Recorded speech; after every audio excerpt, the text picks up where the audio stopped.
loyal fans. Will they like the format, diba? Will they like our storytelling? That's why we super appreciate that Gabby and Mavi are joining us for this season. Kasi sa kanila mas pamilyar, diba? Ang mga loyal kapuso. But of course, aside from that, exciting yung Celebrity Collab Edition because for the first time also, when the past Celebrity Editions, we've had a mix of celebrities na ibang-ibang industriya. Meron tayong sports, meron tayong social media, but for the first time, puro artista. And it's all artists, again, from Star Magic and Sparkle. And actually, the first time we did, the last time we did a full celebrity edition was 2007 pa. Sa Celebrity Edition 2, big winner si Ruben Gonzaga. That was the edition right before Robbie was a housemate on Teen Edition 2. So ganun nakatagal. The other Celebrity Editions kasi may kasama ng regular housemates or teens or parang naka-gitna in a longer edition. So this time, we're doing once again a standalone Celebrity Edition. So super, super exciting. Miss B, can you please refresh our memories? Celebrity edition nga rin po ba yun? Kasi yung mga hosts natin sa PBB, halos lahat sila talagang pumasok sa bahay ni Kuya. I was about to say. Naging housemate din talaga. So, can you please refresh our memories po kung anong season kayo? And since yung Celebrity edition po ngayon, ano yung mga pwede namin abangan dito sa Celebrity edition na collab? Yan. Okay, so kung refresh ako po, I was part of the OG Celebrity Edition, Season 1 in 2006. Grabe, si Kiana Reeves ang aming big winner noong panahon na yon. Alexa was part of Community, Season 10. Is that correct? Si Robbie, Teen Edition 2. Si Mele, of course, ang big winner ng PBB Season 3.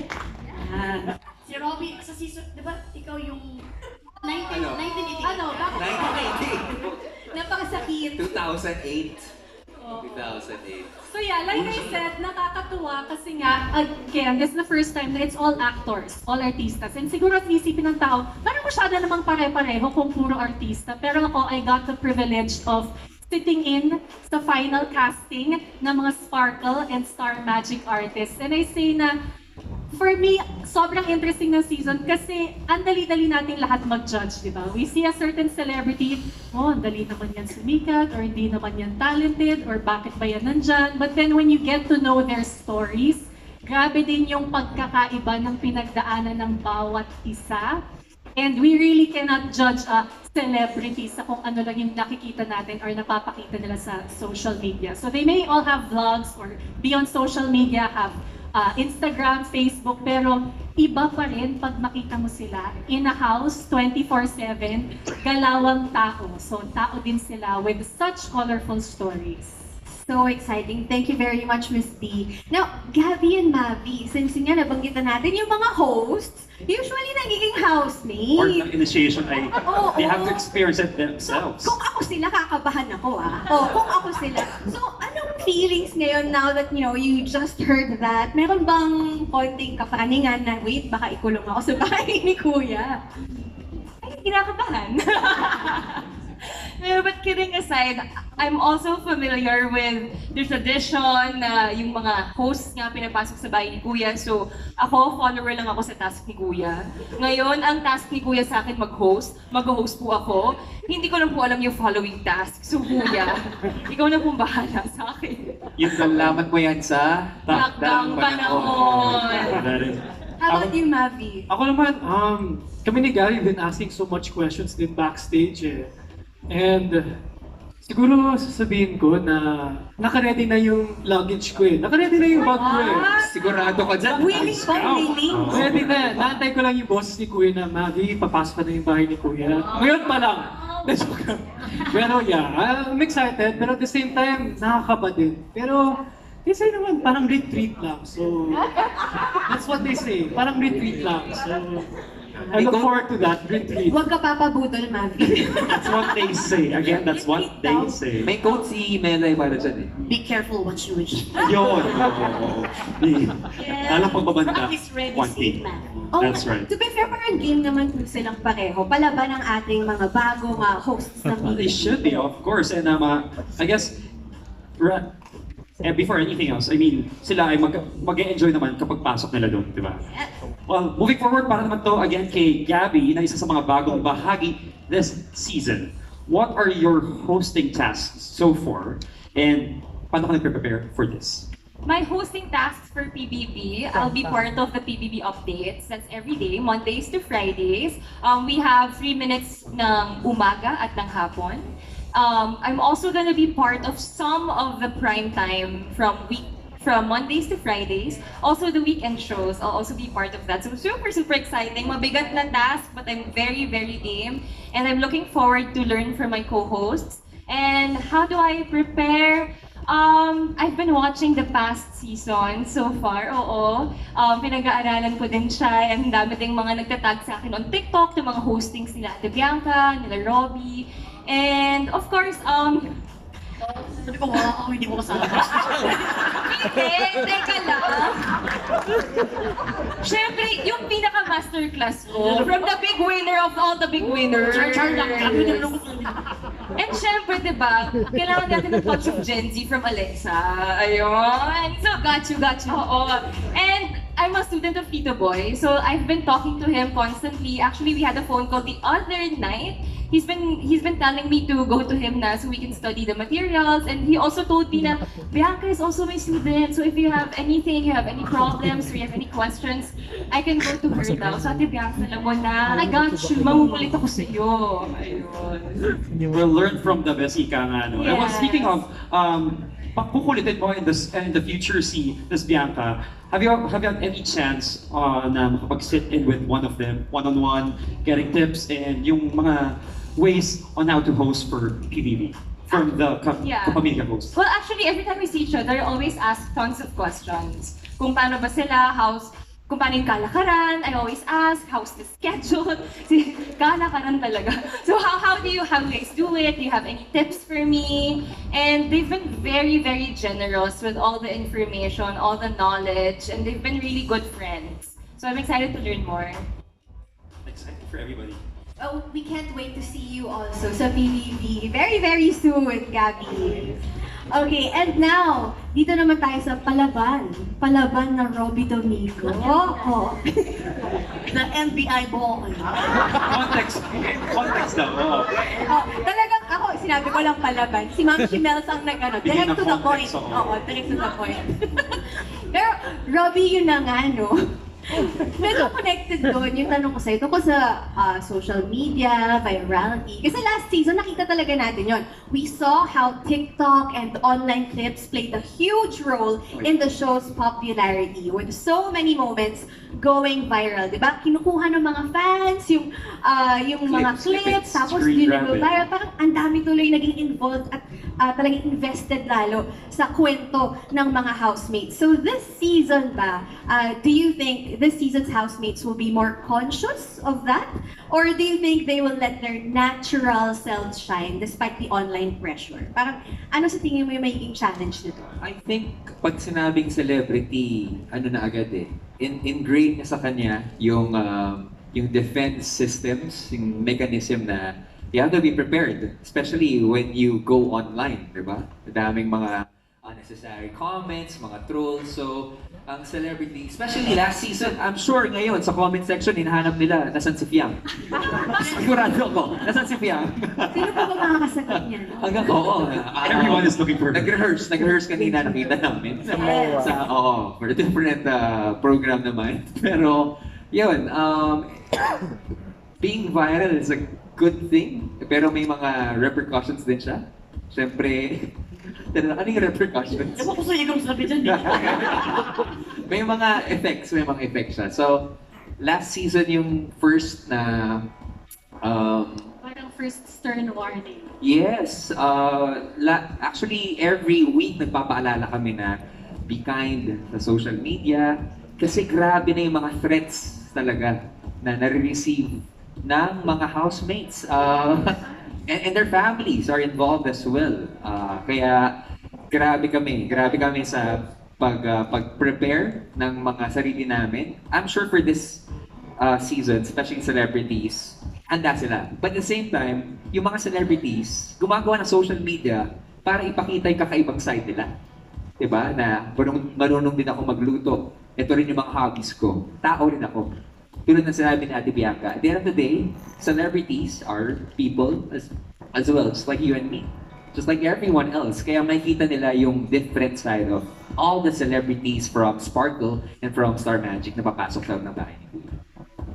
Very well said. Thank you, Mayor Robbie. Thank you, candidate number 2. Walang main takeaway dyan is really be kinder on social media especially. Nahanap ko na nga yung NBI. Oh! Tinawagan ka na ba? Hindi ako yung kinukuhan mo. Sana may Binabala. follow-up na pala. Wala, no?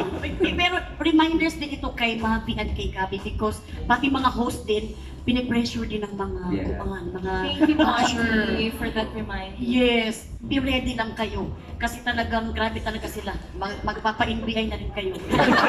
Ginawa ko na nga yung contact pero. Pero hindi pa talaga.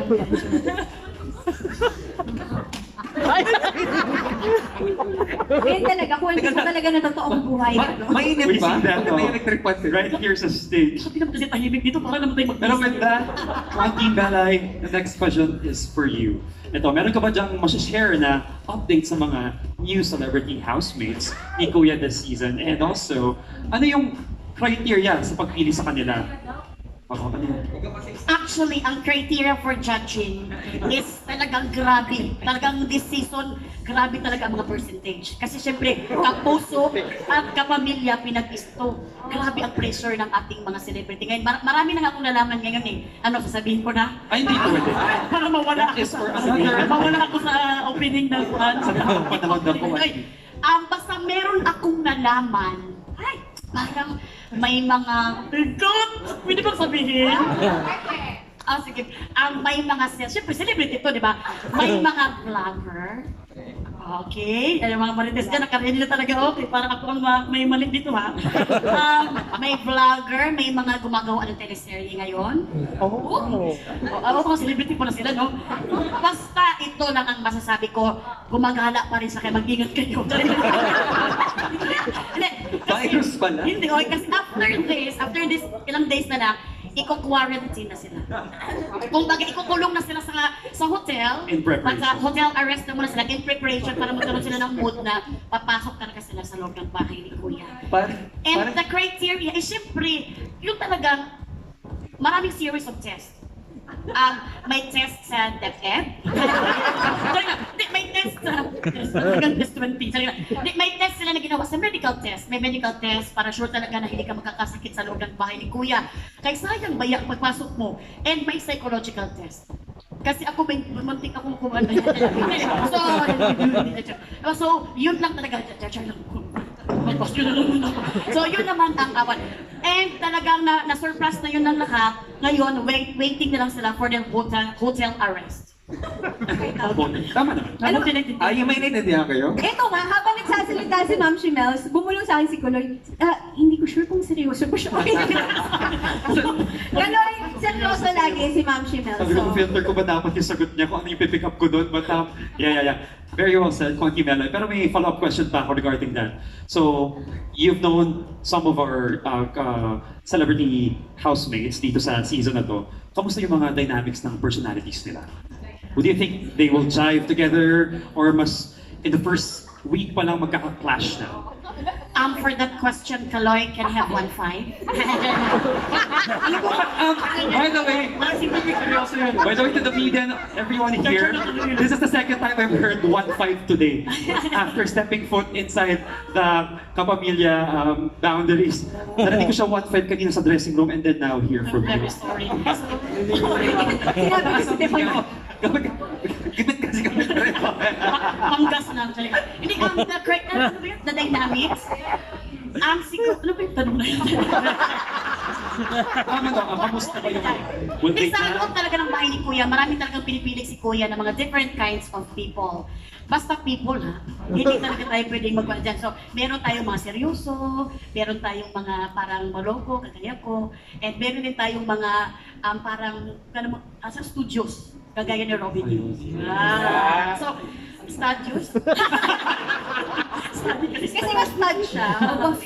So, lahat ng yan, imimix yan ni Kuya para magkaroon tayo ng magandang istorya ng buhay sa loob ng bahay ni Kuya. That's what we want. Colorful stories from different housemates at talaga yung diversity inside the Sabi mo, house. simple si Kaloy. Pero napapansin mo ba, nasa hosts pa lang tayo, pero willing ka nang panoorin yung buong season kahit Ano? sila lang eh. This has so much story to tell. Sila, Yeah. a colorful, well, beginning with their clothes, and then the stories that they tell now, right in front of us, talaga namang, alam mo, magiging colorful and talagang jam-packed itong season na to. Lalo. Punong-puno ng character from hosts pa lang, excited na lahat. Yung fact na nag-collab nga ang GMA Network and ABS-CBN Studios. At isa pang inaabangan ng lahat, What is that, syempre, Ai? yung itsura ng magiging bahay ni Kuya. So ito ay para kay Alexa, ang Gen Z bestie. Okay, so meron ka bang update sa amin tungkol sa bahay ni Kuya? Alam namin every season, di ba, nagbabago ang design ng PBB house. So, bigyan mo naman kami ng description of how the house will look like. But before you answer, we just like to wish you a happy birthday. Thank you so much. Thank you, everyone. But to answer your question, I actually really like your question kasi ako yung type na ng viewer of PBB na isa sa mga pinaka-inaabangan ko po taon-taon, I mean every season, ay kung ano ang itsura ng bahay. Kasi it's never the same. It's always changing like what you said. So, I personally have not seen it. Hanggang ngayon ay under renovation pa din siya. So, excited din ako kagaya ninyo. But I believe, based sa aking source, aking reliable source, na madaming touch of ABS-CBN and of course ng GMA dun sa itsura ng bahay. So probably with the colors, you'll see the colors of the two networks and magiging isang buong collab yung bahay. And madami ding brands na nagtatap sa atin for this season. They want to be a part of our collab season. Gusto na makipag-collaborate. So, ngayon pa lang po, maraming salamat sa lahat ng brands who want to be part of this collab edition. So, yun pa lang ang masispill ko sa'yo, BJI. Abangan. Exciting nga. Excited. Hindi nakakagulat na ang daming brands that are tapping for collaboration here with us ngayon season kasi talagang pang jam-packed again, and also we are expecting a lot of surprises this season of Pinoy Big Brother. And since Alexa, yun nga, birthday mo nga. So baka pwede kami makarinig ng birthday wish for you. Na meron ka bang birthday wish ngayon? Lalo na pa-start na ang PBB. And you're also starting a musical. Liwanag sa Dilim. Congratulations! Khalil, yeah. Birthday wish for me and for the whole Pinoy Big Brother collab edition. Of course, I wish na maging successful din talaga. Although I'm pretty sure this because it's gonna be really, it's super duper exciting. And if I had a wish for myself, I guess just to sustain or to receive an overflow of blessings. And not just for me, but for the people around me as well. And yes, Liwanag sa Dilim, we start this March 7 na. So I'm excited. Full of blessings. Good things Ang ahead of March you. Ni Alexa, March 7, Liwanag sa Dilim, March 9. And ito, blessing ko to.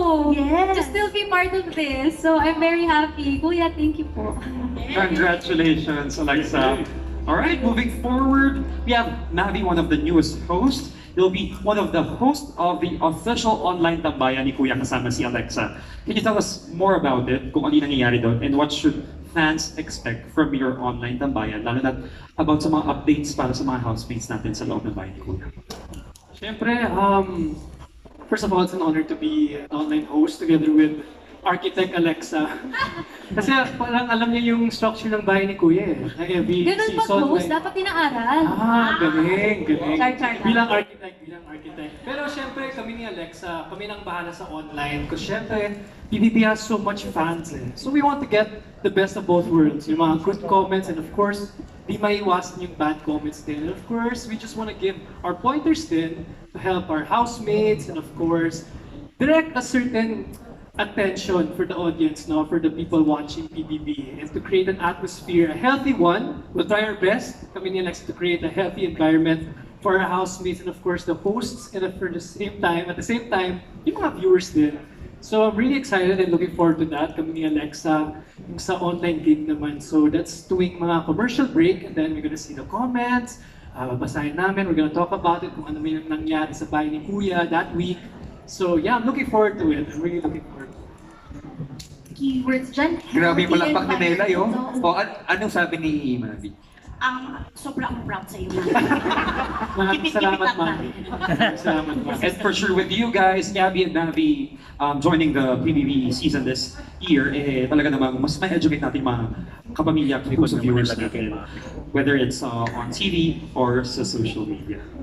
Medyo mabigat yung kanilang task kasi That is online yan eh. So yun nga tulad ng sinabi mo, pag-establish kayo ng healthy environment. So good luck sa inyo Maraming salamat. sa task na yan. Oo, full of commentaries. Tama yun, Robbie. Pero ito naman, tanong na ito ay para sa lahat. Yes. So saan na po ba mapapanood ng mga kapuso at kapamilya natin ang newest season na ito ng PBB? This is exciting. We want to hear it. Yes, this is it. Mapapanood niyo po ang lahat ng episodes ng Pinoy Big Brother Celebrity Collab Edition from Monday to Sunday sa Free TV on GMA! Woohoo! Pero of course, bukod dito, madaming nagtatanong sa atin, Robbie, di ba? We are so happy to share na mapapanood din ang Pinoy Big Brother sa Kapamilya Online Live, sa I Want TFC, and of course, sa TFC para sa ating mga supporters abroad. Alright, there you go. Big announcements from Miss Bianca. Thank you very much, Miss Bianca, Gabby, Robbie, Melay, Alexa, at Mavi sa pagbibigay ng insights at big updates mula kay Kuya. Pero syempre, hindi pa natatapos dyan ang big pasabog ni Big Brother for all of us. Dahil, kumapit kayo guys. Yes. For this PBB Celebrity Collab Edition, ang kantang Sikat ang Pinoy na nagsilbi bilang theme song ng kauna-unahang Celebrity Edition ng PBB, magkakaroon din ng bagong tunog, bagong version at bagong mga henerasyon ng mga talented artists from both networks na magbibigay buhay sa bahay ni Kuya sa edisyong ito. When it's a theme song, it's a big collab, mga kapuso at kapamilya. Exciting, di ba? Pero, sino nga kaya sila? Without further ado, here's the pasabog update mula mismo sa dalawang artists na napili ni Kuya. Kaya naman, let's all watch this.